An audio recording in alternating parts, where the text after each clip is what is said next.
আজকে আমার হাতের কাছে একটা ক্ল্যারিয়নের হোম থিয়েটার আছে, যে হোম থিয়েটারটা কিছুক্ষণ চলার পরে কিন্তু ঝড়ের মতন আওয়াজ হতে থাকে। তো কেন এই আওয়াজ হচ্ছে, তো সেটা নিয়ে আপনাদের আমি বলবো বা এটা রিপেয়ার করে দেখাবো।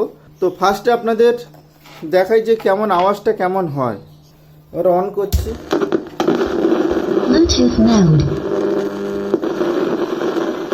আপনারা শব্দটা শুনতেই পাচ্ছেন, দেখুন ঝড়ের মতন আওয়াজ হচ্ছে।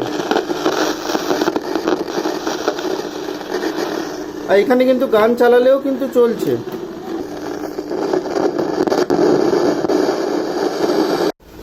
তো এখানে আমি বোর্ডটা দেখুন ওপেন করে নিয়েছি। ফার্স্টে এখানে পাওয়ার সাপ্লাইটা পুরো ওপেন হয়ে আছে। এইটাকে আমি আগে প্রোটেকশান করি, নাহলে আমাকেই ঝটকা দেবে। তো এবার আমরা কি করব না,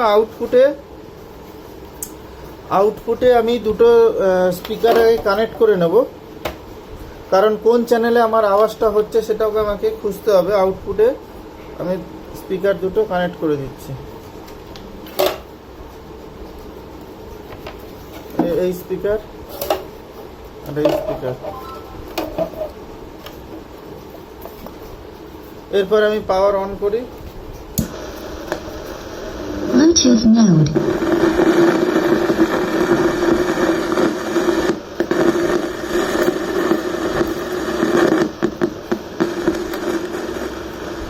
এই দেখুন দুটো চ্যানেলেই কিন্তু আমার আওয়াজটা আসছে।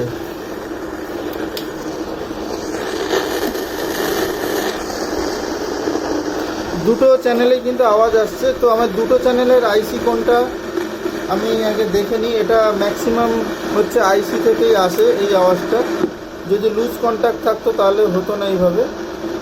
তো আইসির জন্য আমি কোন দুটো আইসি আগে আইডেন্টিফাই করব, এই দুটো চ্যানেলের জন্য কোন আইসি ইউজ হচ্ছে। এখানে আমি দেখেও আমি বুঝতে পারবো যদিও বা।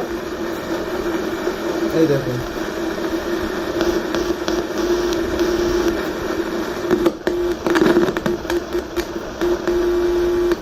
এই একটা আইসি হচ্ছে এই দুটো জন্যই ব্যবহার করা হয়েছে। আর এটা হচ্ছে সাব উফারের জন্য আইসি আছে। তো আমরা এই স্পিকারটা খুলে দেবো, দুটো স্পিকারই খুলে দেবো, দিয়ে দেখবো যে সাব উফার থেকে কোনো এরকম ঝড়ের আওয়াজ বেরোচ্ছে কিনা।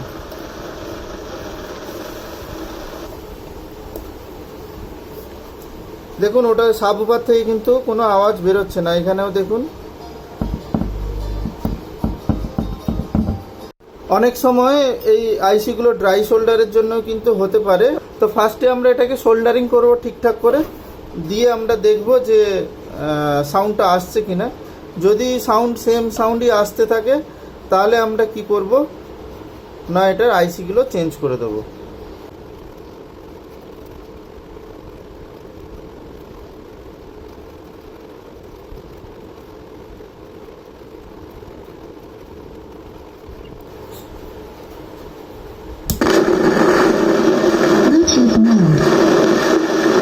ড্রাই শোল্ডার হতে পারে, সেই এতে আমরা এটা করলাম, আবার শোল্ডারিং করলাম, কিন্তু তাতেও কোনো কিছু হলো না।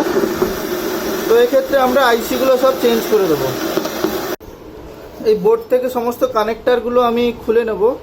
তো বোর্ড থেকে কানেক্টার খোলার আগে আপনারা যেটা করবেন, সবগুলোর কানেক্টার এখানে মার্কিং করে দেবেন, যাতে আপনার পরে যখন কানেক্ট করবেন তখন যাতে বুঝতে সুবিধা হয়। এটা স্পিকার আউটপুট খুললাম। আর এইখানে দেখুন তিনখানা যে পিন আছে, এটা হচ্ছে অডিও ইনপুটের। এটা হচ্ছে sub woofer speaker, sub woofer volume. তো আমরা এখানে এইটা হচ্ছে আমার এই আইসি আছে, মানে বেসের জন্য এই আইসি। আমাকে এই দুটো আইসি চেঞ্জ করতে হবে, এই দুটো আইসিরই প্রবলেম হচ্ছে। তো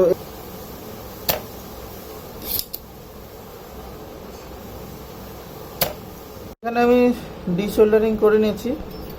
এবার এই দুটো আইসিকে খুলে নেব। এইখানে এই দুটো আইসি আমি খুলে নিয়েছি এখান থেকে। আপনারা দেখুন যে এই আইসি আমি এখানে মাপবো, এখানে কিন্তু কোনো শর্ট এখানে দেখাবে না। এই আইসিগুলো বাজার মুটে করে দিয়েছি।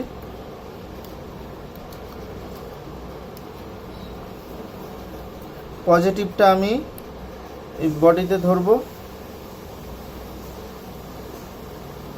ভ্যালু দেখাচ্ছে, ভ্যালু দেখাচ্ছে। এর মাঝখানের সাথে এটা শর্ট থাকবে, কিন্তু বাকি দেখুন সব কিন্তু ঠিকঠাকই দেখাবে। আপনি এই ধরনের ফল্টে আপনি খুঁজে পাবেন না যে কোনটাতে আইসিটা গন্ডগোল হয়েছে। যখনই আইসিটা গরম হতে থাকবে তখনই এটা শর্ট হয়ে যাবে। আমরা এই দুটো নতুন আইসি নিয়ে নিয়েছি, এই নতুন আইসি দুটো মেপে দেখে দেখাচ্ছি আপনাদের।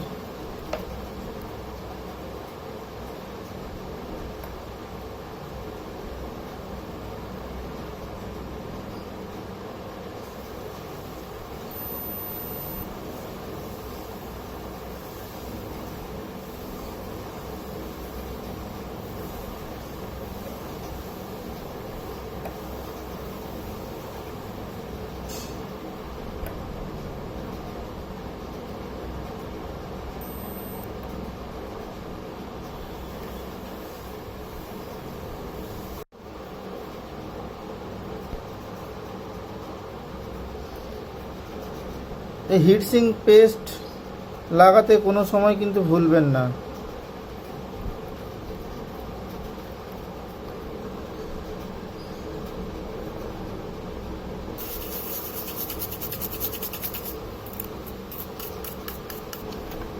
এবার কানেক্টারগুলো তো আমার লেখাই আছে, অতএব আমার অসুবিধে কিছু হবে না, আমি ঝটপট লাগিয়ে নিতে পারবো।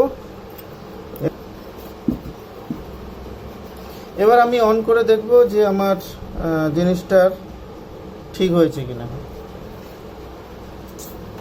Bluetooth mode. দেখুন এখন কিন্তু আর কোনো ওই ঝড়ের মতন আর আওয়াজ হচ্ছে না। Line E mode. FM mode. Bluetooth mode. Bluetooth mode.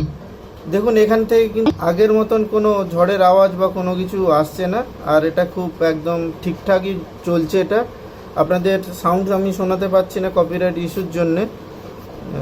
তো আপনাদের 100% আপনারা নিশ্চিন্ত থাকবেন যে আপনাদের এই আইসি ফল্টের জন্য এরকম ঝড়ের আওয়াজ হচ্ছিল। আপনারা আইসি চেঞ্জ করে নেবেন, আপনাদের প্রবলেম সলভ হয়ে যাবে। তো আজকে আপাতত এইটুকু, দেখা হবে আবার পরের কোনো এক ভিডিওতে।